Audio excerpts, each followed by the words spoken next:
Hi மக்களே, பார்த்தீங்களா rice mill போயிட்டு கொல்கட்டைக்கு மாவு அரைச்சிருந்தாச்சு. எப்போ கொல்கட்டைக்கு மாவு அரைச்சிருந்தாச்சு. இங்கே பாருங்க எங்கள் அப்பா ரெஸ்ட் எடுக்காங்க. ஏன்னா கொஞ்சம் கழிச்சு கொல்கட்டை சுடணுமா, அதுக்காக இப்போமே ரெஸ்ட் எடுக்காங்க. இப்போ எந்திரிங்க, எந்திரிங்க, இப்போ எந்திரிங்க. நீங்கள் எங்களுக்கு கொல்கட்டை வச்சுட்டாங்க, நீங்கள் இப்போ எந்திக்கணும். இப்போ நேரம் இப்போ மணி பாருங்க, இப்போமே 4 ஆயிட்டு.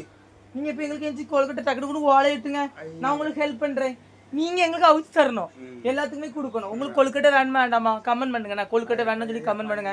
இப்போ மாவு கரெக்டாக வச்சுக்கோங்க பாருங்க, மாவு கரெக்டாக வச்சுக்கோங்க பாருங்க, மாவு கரெக்டாக வச்சுக்கோங்க பாருங்க, தொட்டு பாருங்க நல்லா இருக்கான்னு பாருங்க. மாவு பட்டு போல அரைச்சிருக்காங்களா?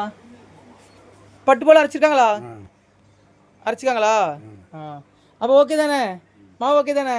பார்த்தீங்களா, கொழுக்கட்டைக்கு மாவுலாம் அரைச்சாச்சு. ரைஸ் மில் போயிட்டு இருந்தாச்சு. ரொம்ப சந்தோஷமா இருக்கு. ஓ, நீங்களாம் கொழுக்கட்டை விற்கினா மறக்காம எனக்கும் கொழுக்கட்டை கொண்டாங்க, நானும் கொண்டு வரேன். ஓகே, பாய் பாய் சொல்லுங்க. போ டாடா.